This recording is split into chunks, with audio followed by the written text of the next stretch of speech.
Hi friends. నా పేరు Surendra. Welcome back to my channel. ఈరోజు ఏం జరగబోతుంది? భరణి గారు పాపం ఎన్నో ఆశలతో లోపలికి అడుగుపెట్టిన భరణి గారికి ఏమైంది? అక్కడ పెట్టిన టాస్క్‌లు ఏంటేంటి? చాలా అంటే విపరీతమైన ఫిజికల్ టాస్క్‌లో భరణి గారికి చాలా దెబ్బలు తాకి ప్రస్తుతానికి ఆయన హాస్పిటల్‌లో ట్రీట్మెంట్ తీసుకుంటున్నారు. సో, కొంచెం అంటే క్యూర్ అవ్వడానికి ఎన్ని రోజులు పట్టిద్దో తెలీదు. బట్ బాగా దెబ్బలు తగిలాయంట పాపము. అసలు ఆ ఫిజికల్ టాస్క్‌లేంటి? ఏం జరిగిందనేది ఈ వీడియోలో మాట్లాడతాను. ఓకేనా? నిజంగా భరణి గారి ఫ్యాన్స్‌కి బ్యాడ్ న్యూస్. ఎందుకంటే నిన్న ఇద్దరొస్తారు అనుకున్నప్పుడు శ్రీజాతో పాటు ఇంకొకరు సెలెక్ట్ అయిన కంటెస్టెంట్ భరణి గారు. సో, అసలేం జరిగింది ఈ హౌస్‌లో? ఆహ్, వాళ్ళిద్దరు ఎంటర్ అయ్యాక ఏం జరిగిందో మాట్లాడుకుందాం. దానికంటే ముందు ఒక్క లైక్ చేసి స్టార్ట్ చేయండి. ఓకే. సో, ఇనీషియల్‌గా మనం ఎప్పటినుంచో చెప్పుకుంటున్నట్టు బయట సర్క్యులేట్ అవుతున్నట్టు కామనర్స్‌లో శ్రీజాని, సెలబ్రిటీస్‌లో భరణి గారిని. ఇద్దరు ఇనీషియల్‌గా శ్రీజ అండ్ భరణి గారు హౌస్ లోపలికి ఎంటర్ అయిపోతారు. ఎంటర్ అయిపోయాక వీళ్ళు ఎంటర్ అయిపోయాక సపోర్టింగ్ టాస్క్‌లు పెడతారు. ఒక 2 సపోర్టింగ్ టాస్క్‌లు పెడతారు. ఫస్ట్ టాస్క్ ఏంటంటే భరణి ఒక సైడు అండ్ శ్రీజ ఒక సైడ్ కూర్చుంటారు. వీళ్ళకి హౌస్ మేట్స్ అంతా వాళ్ళలో ఉన్న గుడ్డు, బ్యాడు ఏమేం చేంజ్ చేసుకోవాలి ఇవన్నీ చెప్పాలి. సమ్ క్వాలిటీస్ ఏమన్నా చేంజ్ చేసుకోవాలా? లేకపోతే ఇప్పుడు అంతే గదా! ఇప్పుడు వీళ్ళకి అవకాశం వచ్చినప్పుడు వాళ్ళకి పాయింట్స్ ఎలా పెట్టారో రివర్స్ చేశాడు. ఇప్పుడు ఇంట్లోకి ఎంటర్ చేసాక వీళ్ళిద్దరి మీద వాళ్ళ పాయింట్ చెప్పమన్నాడు. సో, ఏమేం చేంజ్ చేసుకోవాలి ఈళ్ళు మళ్ళా హౌస్‌లోకి రావాలంటే ఆహ్, ఇప్పటికి ఎగ్జిస్టింగ్ ఉన్న విషయాల్లో వీళ్ళు మార్చుకోవాల్సిన అంశాలేంటి? ఇయన్నీ చెప్పమని చెప్తారనమాట. అది గుడ్డు, బ్యాడ్ చేంజ్ చేసుకోవాల్సిన విషయాలు ఈ మొత్తం. సో అది, అది normal one. Second task physical task పెట్టారంట. ఆ ఫిజికల్ టాస్క్ ఎటువంటిదంటే రెజ్లింగ్ టాస్క్. ఆ రెజ్లింగ్ టాస్క్‌లో గూడా వీళ్ళిద్దరికి శ్రీజ వర్సెస్ భరణికి పెడితే టీమ్స్ కింద డివైడ్ జేస్తారు. శ్రీజ టీమ్‌లోనేమో Gaurav, Demon and Sreeja. Gaurav, Demon, Sreeja ముగ్గురుంటే భరణి గారి టీమ్‌లోనేమో నిఖిల్, ఇమ్మాన్యుల్, భరణి. ఈళ్ళ ముగ్గురున్నారు. సో, ఇక్కడ ఈ పర్టిక్యులర్ టాస్క్‌లో చాలా చాలా దెబ్బలు తాకాయంట. చాలా చాలా దెబ్బలు తాకాయి. అంటే నాట్ ఓన్లీ భరణి గారికి కాదు ఇమ్మాన్యుల్‌కి గూడా తాకాయంట. ఆహ్, ఆహ్, ఇమ్మాన్యుల్ అయితే అసలు కంప్లీట్‌గా గివ్ అప్ ఇచ్చేసాడంట. గివ్ అప్ ఇచ్చేసి "వద్దు నా వల్ల అవ్వదు" అని టాస్క్‌లో క్విట్ అయ్యారంట. అది నిజంగా మంచి పని. ఎందుకంటే 'బిగ్ బాస్‌లో' ఒక రేంజ్ వరకి పోరాడాలి గానీ ఎంత ఫిజికల్ టాస్క్ అయినా మన హెల్త్‌కి డ్యామేజ్ అయ్యే విధంగా పోరాడితే ఇప్పుడు హౌస్‌లో లేకుండా ఉంటే అది ఇంకా మొదటికే మోసం గదా! సో, మాన్యుయల్ టాస్క్ ఆడతాడని మనందరికి తెలుసు. బట్ ఓవర్‌గా అయినప్పుడు ఆయన శక్తి ఆ ఫిజికల్ టాస్క్‌లో చాలనప్పుడు క్విట్ అవ్వటం చాలా ఉత్తమం అంట నేనైతే. ఇప్పుడు ఆహ్, చూడండసల పాపం. ఇప్పుడు భరణి గారికి ప్రకృతి కూడా సహకరించల పాపం. ఆ! ఆహ్, చాలా మంది దెబ్బలు తగిలిచ్చి ఎళ్ళిపోయినోళ్ళున్నారు. సో, ఇట్లా మనకి ఎంత వరకి చేతయిద్దో అంతవరకే ఆడాలి బిగ్ బాస్‌లో. ఇదొకటి పాపం. ఆ! అసలే పాపం భరణి గారికి లాస్ట్ టైము ఇదుంది. భుజం తాకిద్ది కదరా ఒకసారి. ఆ! అటువంటి తాకినప్పుడు కోలుకోవటం కష్టం. ఆ!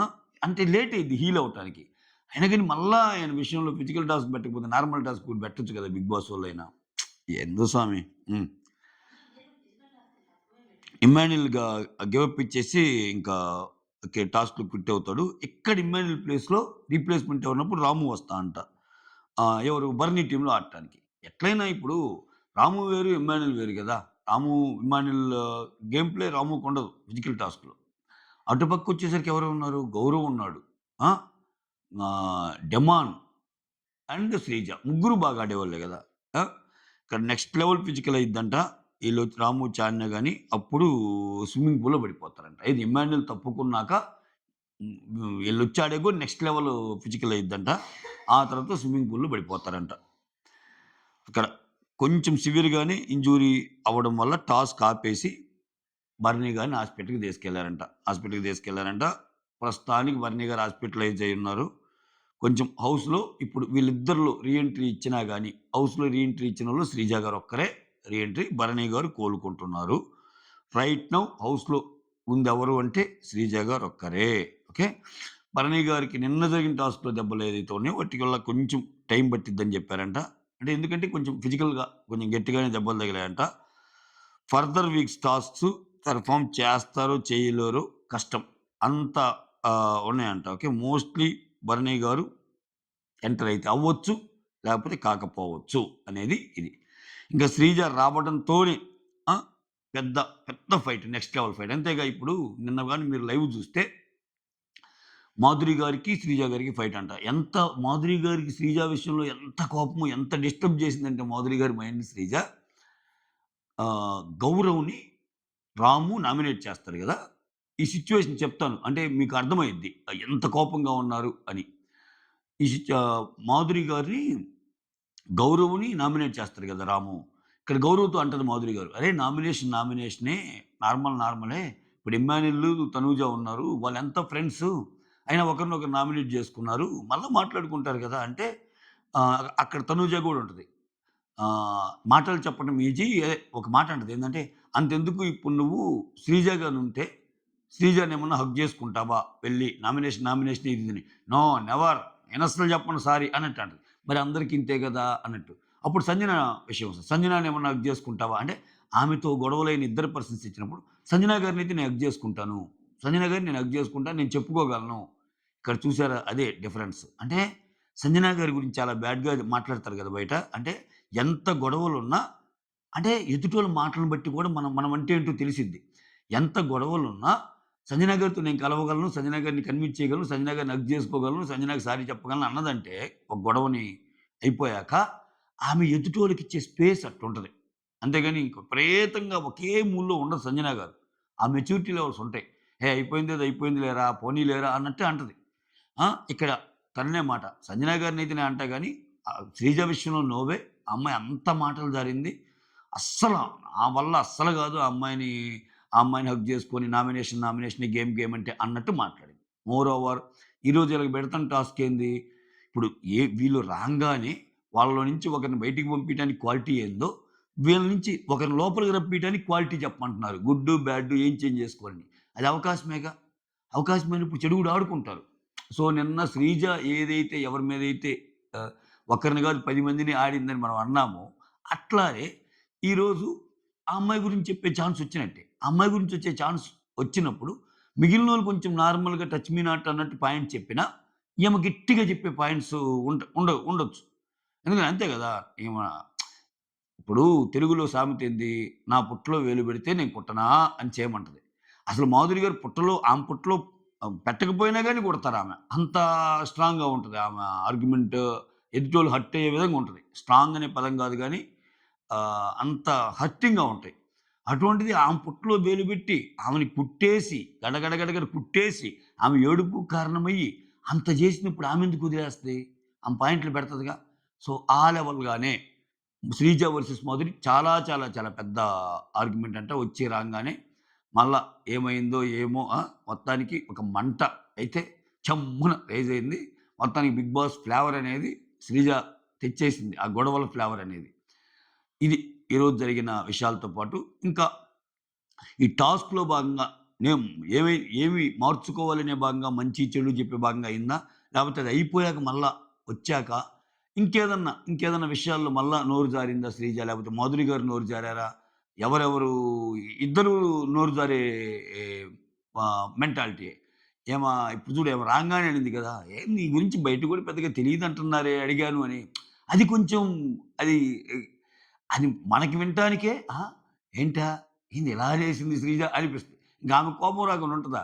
సో, ఈ కేస్‌లో వాళ్ళిద్దరూ ఎలా డీల్ చేశారు ఏంటి అనేది.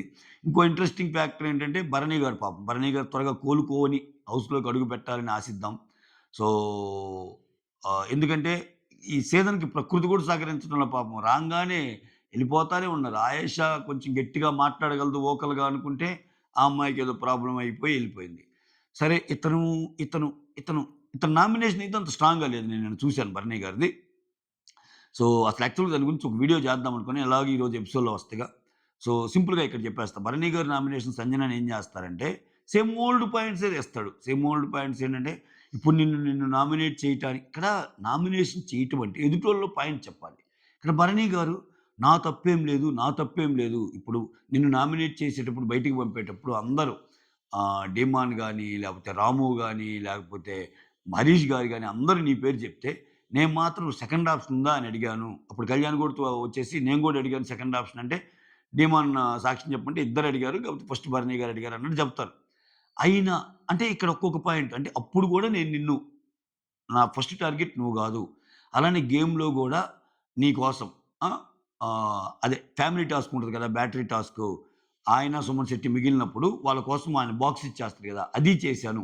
ఇట్లా ఆయన హెల్ప్ చేసిన పాయింట్స్ అన్నీ చేస్తా. బట్ నువ్వు మాత్రం ఏం కోరుకున్నావు? నువ్వు మాత్రం నన్ను విపరీతంగా మాట్లాడినావు అన్నట్టు ఆ లైన్‌లో ఎళ్ళిపోద్దనమాట. ఓకేనా? ఇక్కడ ఎవరికీ లేవు బంధాలు. నేను అందరితో బాగున్నా గదా! సో, ఎవరికి అవసరమైనప్పుడు వాళ్ళకున్నా గదా! అన్నప్పుడు ఇంకా కొన్ని పాయింట్లు ఎత్తాడు. నువ్వు కెప్టెన్సీ స్థానంలో ఉన్న సుమన్ శెట్టిని అలా ఎలా అంటావు? ఆ తర్వాత మిగిలిన హౌస్ మేట్స్ గురించి ఏదైతే ఉన్నాయో అవన్నీ నోట్ చేశా గానీ సాయంత్రం చెప్తాలే. డీటెయిలింగ్ ఉంటుందని ఇంక నేనది నోట్ చేశా. క్లియర్‌గా రాసా. అదైతే చాలా సేపు అయింది. దాని తర్వాత ఇంకా చాలా జరిగింది. ఈ వీడియో తర్వాత ఇదంతా చూసి అర్ధరాత్రి ముచ్చట్లు చేయాలి.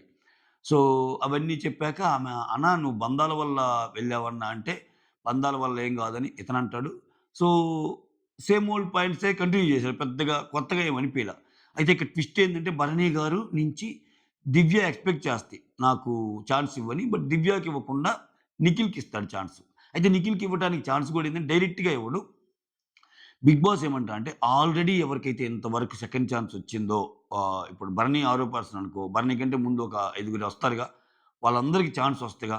వాళ్ళెవరెవరికైతే ఇచ్చారో వాళ్ళ ఐదుగురికి కాకుండా ఇప్పుడు ఇమ్మాన్యుల్‌కి ఛాన్స్ వస్తది. తర్వాత రాముకి ఛాన్స్ వస్తది. తర్వాత ఆహ్, మాధురికి ఛాన్స్ వస్తది. వీళ్ళందరికి ఛాన్స్ వస్తాయి కదా! ఒక ఐదుగురికి. వాళ్ళు కాకుండా మిగిలినోళ్ళ నుంచి సెలెక్ట్ చేసుకోమన్నప్పుడు, అప్పుడు హౌస్‌లో వాళ్ళు రీతు ఏమో సాయి శ్రీనివాస్‌కి ఇవ్వచ్చు కదా! అంటది. ఇంకొకరికి ఇవ్వచ్చు కదా! అంటారు ఛాన్సు. సో, దివ్య ఏమో తన కోసం అడిగిద్ది. ఈళ్ళందరిని గాకుండా ఇక్కడ నిఖిల్‌కిస్తాడు. నిఖిల్ ఎక్స్‌ట్రార్డినరీ పాయింట్స్ పెడతాడు. అసలు మతిపోయే పాయింట్స్ పెడతాడు నిఖిల్. అసలా ఇక్కడేందో మెయిన్ నామినేషన్ కంటే సపోర్టింగ్ నామినేషన్ బాగా అనిపించింది నాకు భరణి గారి విషయంలో. నిఖిల్ ఏం పెడతాడంటే, ఆయేషా రాంగానే అంటే ఈ పార్ట్ వరకు కవర్ చేస్తున్నా నేను. మిగిలినయి నెక్స్ట్ అర్ధరాత్రి ముచ్చట్లు కవర్ చేస్తా. నిఖిల్ ఏమంటా అంటే, ఆయేషా రాంగానే నువ్వు స్ట్రాంగ్‌గా ఆడలేక సపోర్ట్ కోరుకున్నావు. ఆ బాల్ విషయంలో అంతే గదా! ఎవరిని నామినేట్ చేయాలి? నువ్వు స్ట్రాంగ్‌గా ఆడాలి గదా! ఆ! స్ట్రాంగ్‌గా ఆడలేక గౌరవ్ సపోర్టింగ్‌గా కోరుకున్నావు. అసలు పెద్దగా నాకది అనిపియటం లేదు అన్న నువ్వే, ఇక్కడ లిటరల్లీ నువ్వు బెగ్ చేసావు ఇమ్మాన్యూల్‌ని. ఇమ్మాన్యూల్ ప్లీజ్ ఇమ్మాన్యూల్ నాకివ్వు అని అంటది గదా! కెప్టెన్ టాస్క్‌లో. సో, అంత అవసరం ఏంటి అంటే, ఆమె ఇప్పుడేం చెప్పిద్ది, నేను బెగ్ చేయలేదు. నేను రిక్వెస్ట్ అంటే, అదేంది రిక్వెస్ట్ అయినా నువ్వు చాలా ప్లీజింగ్ మేనర్‌లో చాలా దయచేసి నాకివ్వన్నట్టు అడిగినప్పుడు, దట్ టూ ఆ టాస్క్‌లో ఆయన గూడా కంటెండరే. ఆయన వదులుకొని మరి నీకెందుకిస్తాడు? ఆ! సో, ఏదైతే పాయింట్ నువ్వు అయేషా మీద పెట్టావో, నువ్విక్కడికొచ్చేసరికి ఇక్కడ తుస్సనిపిచ్చావు. ఆ! సో, నీ గేమ్‌లో ముందుకెళ్ళటానికి ఇట్లా ఆహ్, నువ్వంటే నేనొక స్ట్రాంగ్ అనుకున్నాను. ఇలా అనుకోలేదు అన్నట్టనేసరికి ఆమెకింకా ట్రిగ్గర్ అయిపోద్ది. ట్రిగ్గర్ అయిపోయి తప్పేముంది నేను చాలా కష్టపడ్డాను ముందుకొచ్చాక అడిగానంటే, నువ్వడిగావు ఆయన కూడా కంటెండరే గదా! అన్నట్టు. అంటే ఆయన ఆల్రెడీ కంటెండర్ ఒకసారి అయ్యాడు గదా! అంటే అప్పుడు కానీ ఇమ్మాన్యుల్ ఏందంటే నేను కెప్టెన్ అయినా గాని ఎక్కువ ఉండలేదు గదా! అందుకని నాకు గూడా అవసరం అన్నట్టు అన్నాడు గదా! అన్నట్టు చెప్తది. చెప్పు అందువల్ల అడిగాను. తప్పేముంది? నా పాయింట్ నేను బెట్టాను. ఇస్తాడో ఇవ్వకపోవటం ఆయన సంగతి. అసలు నువ్వు మాత్రం ఏం ఆడావు గేమ్సు? వచ్చినప్పటి నుంచి కామ్‌గా కూర్చోవడం తప్పితే, కామ్‌గా కూర్చొని ఆ పాయింట్స్ ఏదో సంజన గారి టీమ్‌లో సంజన గారికి సపోర్ట్ అన్నారు కాబట్టి అన్ని పాయింట్స్ వచ్చినాయి. లేకపోతే అసలు నువ్వు కెప్టెన్సీ కంటెండర్‌కి దేనికి అర్హుడు అంటే, నేనేమి ఎవరిని అడగలేదే.